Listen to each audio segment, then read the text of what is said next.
Hello everyone, today I will introduce the features of the Xhorse Xc002 Pro 3D key cutting machine. 1.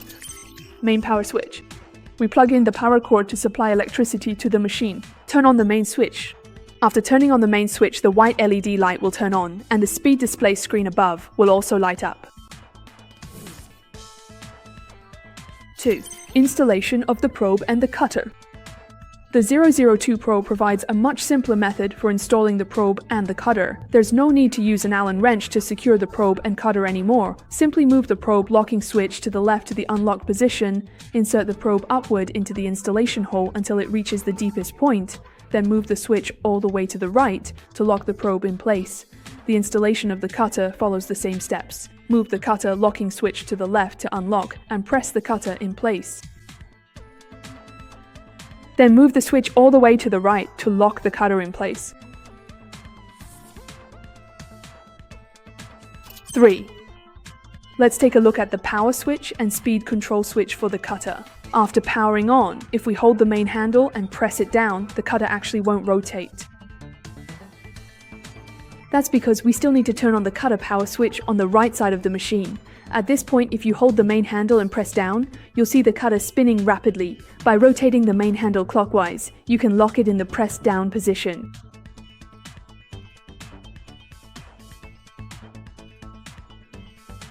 By turning the cutter speed control knob, you can adjust the rotation speed. The Xhorse Pro offers 7 speed levels to choose from.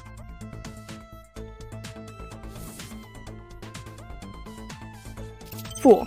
Now, let's carefully look at the prominent red knob positioned directly above. This is indeed the mode selection knob, specifically designed and utilized to smoothly switch between the standard cutting mode and the precise punching mode. When the bright red arrow clearly points upward, the machine is currently operating in punching mode. At this time, the probe can move up and down to detect the depth of the hole. This mode is mainly used for processing dimple keys. When the red arrow points to the right, the machine is in standard mode, which can be used for processing flat keys, external hook keys, and internal hook keys. 5. Introduction to the new clamp. Next, let's take a look at the upgraded clamp of the Xhorse Pro.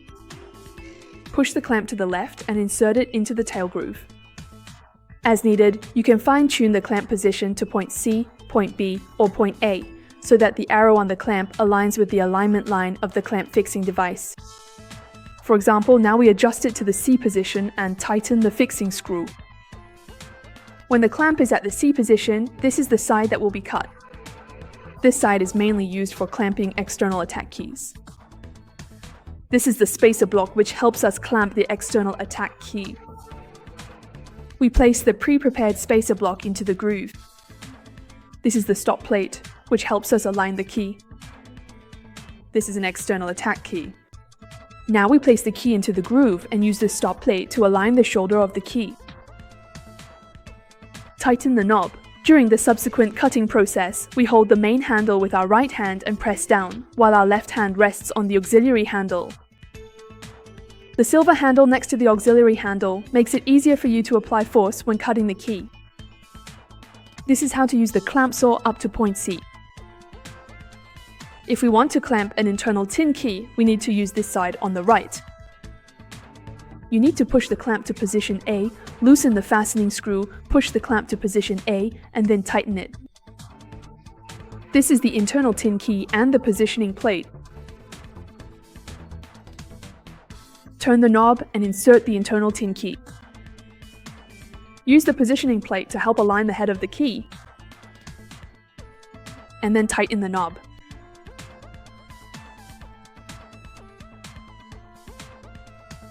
The 2 black locking knobs on both sides at the rear of the clamp can be loosened by turning them in the unlock direction.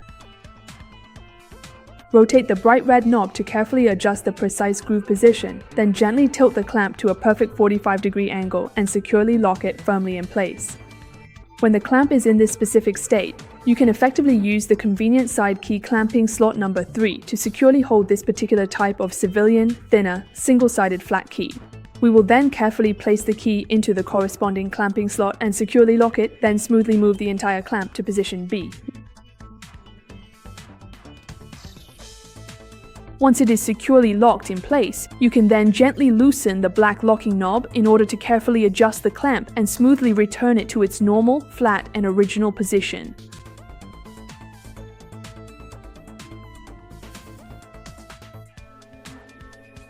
Six. Movement of the worktable. Next, I'll introduce how to move the worktable. When we completely loosen both linear motion knobs, the worktable can move freely forward, backward, left, and right. If you lock only the right linear motion knob, the worktable can move forward and backward. When moving left or right, if you let go, the worktable will spring back to its original position.